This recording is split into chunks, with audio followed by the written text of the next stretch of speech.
ప్రభునందు ప్రియమైన సహోదరి సహోదరులారా, ప్రభునామమును బట్టి ఉదయకాల సమయంలో మీ అందరికీ శుభాభివందనాలు చెల్లిస్తున్నా. దేవుని కృపను బట్టి నహూము గ్రంథమును మొదటి అధ్యాయం మనం ధ్యానం చేస్తూ వస్తున్నాం. మొదటి అధ్యాయం 2వ వచనాన్ని మనం చదువుకున్నాం. నహూము గ్రంథం మొదటి అధ్యాయం 2వ వచనం. యెహోవా రోషము గలవాడై ప్రతీకారము చేయవాడు, యెహోవా ప్రతీకారము చేయును, ఆయన మహోగ్రత గలవాడు. యెహోవా తన శత్రువులను ప్రతీకారం చేయను, తనకు విరోధులైన వారి మీద కోపముంచుకొను. ప్రార్థన చేసుకున్నాం. పరిశుద్ధుడు, ప్రేమగల తండ్రి, నీ ఘనమైన నామాన్ని బట్టి స్తుతిస్తూ ఉన్నాం. నీ కృపా వాత్సల్యతను బట్టి నహూము గ్రంథములో మొదటి అధ్యాయములో 2వ వచనములో అనేకమైన సంగతులు మాతో వెలపరుస్తున్నందుకు స్తుతిస్తూ ఉన్నాం. చదువుబడిన మాటలు నీవి, మనుషుడేమాత్రం కనబడనీయకుండా సిలువు చాటు మరుగు చేసి ఈ ఆత్మ సహాయంతో మాతో మాట్లాడి మీరు మహిమ పొందమని యేసు క్రీస్తు నామమున వేడుకొని ప్రార్థన చేస్తున్నాము తండ్రి, ఆమేన్. దేవుడైన యెహోవా నహూము ద్వారా తన వాక్కును పంపి ప్రకటిస్తున్న మాటలు నినేవే వారికి. ఆయన రోషము గలవాడై, కోపము గలవాడై, మహోగ్రత గలవాడై ప్రతీకారము తీర్చుటకు దేవుడు తుఫానుగాను, సుడిగాలిగాను, పాదధూళిగాను, అగ్నివలే కాల్చివేయుటకు, ఎండిపోవునట్లు, ఆరిపోవునట్లు, వాడిపోవునట్లు, కరిగిపోవునట్లు ఎడారి వలె చేయువాడై నినేవే మీద వచ్చుస్తున్నాడు, నినేవే వారి మీదకి వచ్చుస్తున్నాడు అని నహూము దేవుని వాక్కుగా, దేవుని మాటగా నినేవే వారికి ప్రకటన చేస్తున్నాడు. ఎందుకని? వారు గర్వించారు, అవిశ్వాసులయ్యారు, వెనుదిరిగారు, దేవుని మీద తిరుగుబాటు చేశారు, దేవునికి శత్రువులయ్యారు, విరోధులయ్యారు, దోషారోపణ చేశారు. అంతేకాదు, ఇశ్రాయేలు లేదా మరొకసారి వారిని బాధ పెట్టి, శ్రమ పెట్టి, ఇబ్బంది పెట్టి వారిని చెరపట్టుకొని ఉత్తర రాజ్యాన్ని తీసుకుని వెళ్ళారు. ఆయన ప్రతీకారం తీర్చుకున్నట్టుకు వారి నాశనాన్ని కోరి ఆయన మహోగ్రతుడై ప్రతీకారం తీర్చుకున్నటకు ఆయన సిద్ధపడినట్లుగా నహూము దేవుని మాటగా ప్రకటన చేస్తున్నారు. ఆలోచన చేయండి. వారి విశ్వాసమును కోల్పోయారు. 120,000కు పైబడినటువంటి ప్రజలు నినివేవారు. మొదటి యోనాను బట్టి ప్రకటించగా అందరూ మారు మనసు పొందారు. దేవుని ప్రతీకారానికి వారు చెల్లా చెదురై ఎవరికి వారుగా పరుగులు తీస్తున్నారు, కాలు జారి పడేవారుగా ఉన్నారు. బాధ రెండవ మారు రాకుండానట్లు వారిని నిలువు నీడ లేకుండా కాల్చివేయటానికి, నాశనం చేయటానికి, నిర్మూలన చేయటానికి దేవుడు సిద్ధపడ్డట్లుగా మనం చూస్తున్నాం. ప్రభువా, వారి కృతజ్ఞత లేని వారై ఉన్నారు. ఏమాత్రం వారి మీద కరుణ చూపక వారిని నిర్మూలన చేయటానికి సిద్ధపడగా వెనుదిరిగి వస్తారేమోనని, దయగల దేవుడు క్షమించగలుగుతాడని నహూము ద్వారా దేవుడే మాట్లాడిస్తూ ప్రకటన చేస్తున్నారు. వీళ్ళరా ద్వితీయోపదేశకాండం 32వ అధ్యాయం 35 వారు కాలుదారు కాలమున పగ తీర్చుటయు ప్రతిఫలమిచ్చుటయు నావే. వారి ఆపద్దినమున సమీపించను, వారి గతి త్వరగా వచ్చును, వారి ఆధారము లేకపోవు. 43 జనులారా, ఆయన ప్రజలతో కూడా ఆనందించుడి. హతులైన తన సేవకులను బట్టి ఆయన ప్రతిదండన చేయును, తన విరోధులకు ప్రతీకారము చేయనన్నాడు. ఇది సొదొమ గొమొర్రాలను బుట్టి మాట్లాడుతున్న సంగతులు. ఎందుకు వీరు మూర్ఖులయ్యారు, వంకరి చేష్టాలు చేస్తున్నారు. అందుకు యెహోవా ప్రతీకారం చేయుటకు సిద్ధంగా ఉన్నారు. దేవుని ఆశ్రయించకుండా దేవుని మీద తిరుగుబాటు చేసి మూర్ఖులుగా ప్రవర్తిస్తున్నారు. వరదపాము కరిచినట్లు విషం గక్కునట్లుగా గొమొర్రా వారి మీద మృగముల కోరలను వారి మీదకి రప్పించినట్లుగా వారి మూర్ఖత్వాన్ని బట్టి, వారి వ్యర్థ ప్రవర్తనను బట్టి ఆయన ప్రతీకారం చేటుకు రోషం గలవాడై వారి మీదకి వస్తున్నారు. ఆలోచన చేయండి. వారు తప్పించేవారు ఎవరు లేరు. ఆయన ప్రతీకారమును విలువ గలవారు ఎవరు లేరు. వారి గతి మొదటి గతి కంటే మరింకా భయంకరమైన గతిగా ఉంటుందని జ్ఞాపకం చేస్తున్నారు. త్వరగా వచ్చుతున్నారు. ప్రతిదండన చేయుటకు, ప్రతీకారం చేయుటకు. తన దేశము నిమిత్తం, తన ప్రజల నిమిత్తం ప్రాయశ్చిత్తం చేసి తిరిగిన ఎడల దేవుడు దయగలవాడు.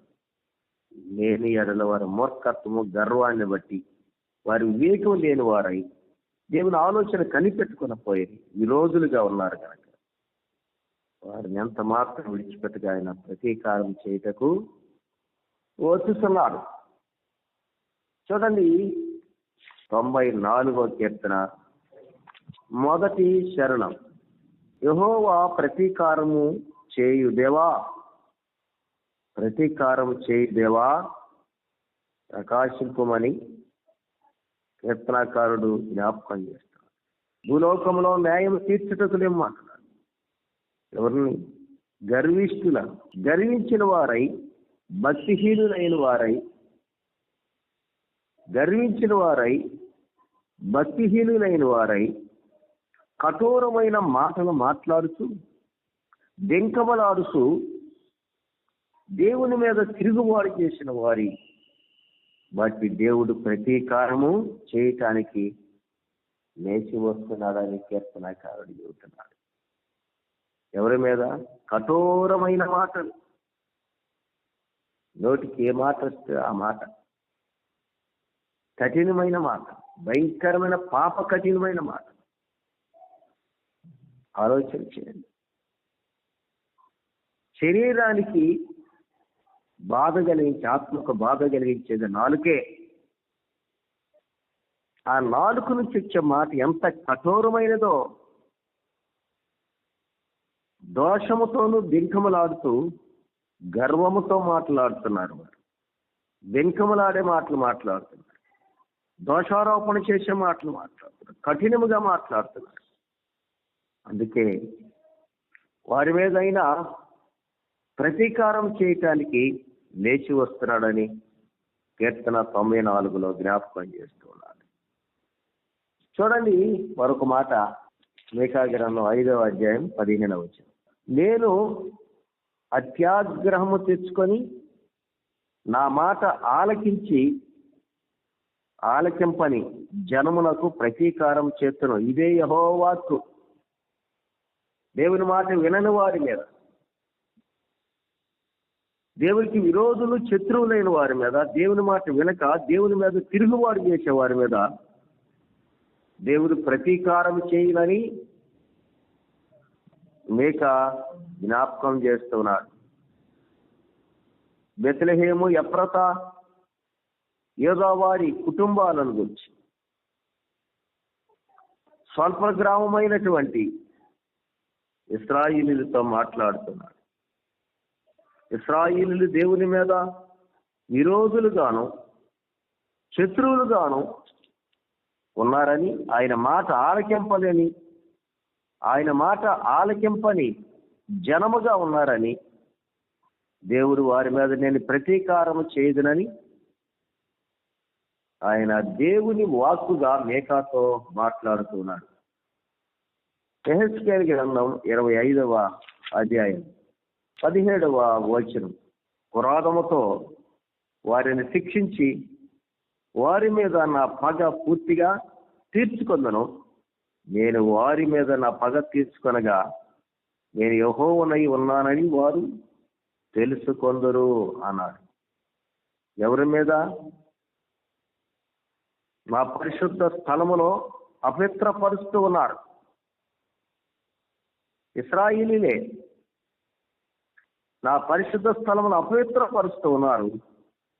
ఇశ్రాయేలు దేశం పాడు చేయబడిన కాలము యోధా వారు చెరలోనికి పోయినప్పుడు మీరప్పుడు సంతోషిస్తారు. వారి మీద, యోధా వారి మీద, ఇశ్రాయేలీల మీద నేను పగ తీర్చుకొందును, నేను ప్రతీకారము చేయదును, వారిని శిక్షించదను, క్రోధముతో శిక్షించదను, వారి పరిశుద్ధ స్థలము అపవిత్రపరిచిరి అని యెహెజ్కేలు ద్వారా ఇదే దేవుని వాక్కు అని మాట్లాడుతూ ఉన్నారు. 2వ దశలోనికి రాసిన పత్రిక 1వ అధ్యాయం 6-8 వచనాలు చూడండి. ప్రభు అయిన యేసు తన ప్రతీకారమును కరుపరుసు దూతలతో కూడా పరలోకం నుండి అగ్నిజ్వాలలలో ప్రత్యక్షమై దేవుని ఎరుగని వారికి, మన ప్రభు అయిన యేసు సువార్తకు లోబడిన వారికి ప్రతిదండన చేయనప్పుడు మిమ్మును శ్రమపరుచు వారికి శ్రమ పొందుతున్న మీకు మీతో కూడా విశ్రాంతి అనుగ్రహించుట దేవునికి న్యాయమే. ఆ దినమున తన పరిశుద్ధ స్థలమందు మహిమపరచుటకు విశ్వసించిన వారందరి యందు ప్రశంసించబడుటకు ప్రభువు వచ్చినప్పుడు అట్టివారు ఆయన సముఖము నుండి ఆయన ప్రభావం అందరి మహిమపరచబడి పారదోలబడి నిత్య నాశనమునకు దండమునకు పోవుదురు. అలయనగా మేము మీకిచ్చిన సాక్ష్యం మీరు నమ్మితిరి అన్నారు. సువార్త, దేవుని కల్వరి శిలువ సువార్త వినని వారి మీద ప్రతీకారము ప్రతిదండన చేయుటకు ఆయన రాబోతూ ఉన్నారు. ఆ తీర్పు దినములో ప్రభువు వేరు చేసినప్పుడు, కుడి పక్కన కొంతమందిని, ఎడమ ప్రక్కన కొంతమందిని వేరు చేసినప్పుడు, కుడి పక్కన ఉన్న వారికి దేవుడు సిద్ధపరిచిన నిత్య ఆశీర్వాదకరమైన స్థలమునకు, నిత్యత్వమునకు పంపివేస్తున్నాడు. దేవుని సువార్త వినని వారు ఎడమ ప్రక్కనకు రాగా, దేవుని మాట మీరు వినలేదు కనుక నిత్య అగ్నిగుణములకు మీరు వెళ్ళుడు అని త్రోసివేస్తున్నారు. ఇది దేవునికి న్యాయమే. ప్రతిదండన చేయనప్పుడు మీకు శ్రమ అన్నారు. అగ్నిలో శ్రమ, ఆరని అగ్నిలో ఎవరైతే యేసు క్రీస్తు శిలువ సువార్త వినక తృణీకరిస్తారో వారికి నిత్యాగ్ని జ్వాలలలో ఆయన యుగయుగాలు నిత్యము కాల్చుండాలనే సంగతిని ప్రతిదండన శిక్ష వేస్తున్నారు. ఆయన సువార్త, శిలువ త్యాగం, శిలువ మరణం, మానవులందరి పాపములను బట్టి కలువరి శిలువలో ఆయన పొందినటువంటి వేదనకరమైన శిక్ష వారు గ్రహించి, పాపినైన నన్ను క్షమించు ప్రభు అని మారు మనసు పొందితే నిత్యత్వములో ప్రభుతో కూడా విశ్వసించిన వారందరూ ప్రభుతో ప్రశంసించబడతారు. ప్రభు వచ్చినప్పుడు ఆయనతో కూడా కొనిపోబడతారు. సువార్త వినక త్రోసివేసి తృణీకరించి మాది కాదులే, లేదులే, రేపు ఎల్లుండని వాయిదా వేయవారు నిత్య నాశనమునకు, శిక్షకు, ఆయన దండనకు, ఆయన ప్రతీకారమునకు, ఆయన వేసే శిక్షకు తప్పనిసరిగా వారు వెళ్ళవలసిన వారై ఉన్నారని దశలోనికి రాసిన పత్రికలో, 2వ దశలోనికి రాసిన పత్రికలో ఆయన జ్ఞాపకం చేస్తున్నాడు. క్రియలు సరిలేని వారు కూడా, నమ్మి క్రియలు సరిలేని వారు, తప్పిపోయిన వారు, గర్వించిన వారు, దేవుని మాట త్రోసివేసిన వారు, తిరుగువారు చేసిన వారు, అవిశ్వాసులు, విశ్వాస ఘాతకులు, వీరందరూ కూడా నిత్య నాశనానికి దండన పొందుదురు అని 9-10 వచనాల్లో రాయబడి ఉంది. మరి అగ్నిలో నిత్య నాశనం, దండన పొందుదురు అన్నాడు. ఆలోచన చేద్దాం. దేవుని మీద తిరుగుబాటు చేసి పారిపోతున్నారు, విగ్రహారాధికులైపోయారు, వరిష్ఠరాజ్యానికి తిలుస్తూ త్రాగుతూ చిందులు వేస్తూ ఉన్నారు. ఎవరు నినేవే వారు. 2వ మారు వారికి బాధ రాకుండా నహూము ద్వారా దేవుని వాక్కును ప్రకటిస్తున్నారు, తిరిగి వస్తారేమోలే. వారు తిరిగి రాల నాశనాన్ని కోరుకున్నారు. సదోమ గోమర్ర వారు గర్వించారు, తోలనాడారు. సరైన ఆలోచన సరిగా లేదు వారిది, దురాలోచన చేశారు, విరోధులయ్యారు. వారు ఏమాత్రం సహింపజాలక తప్పించేవాడు ఎవరు లేరు.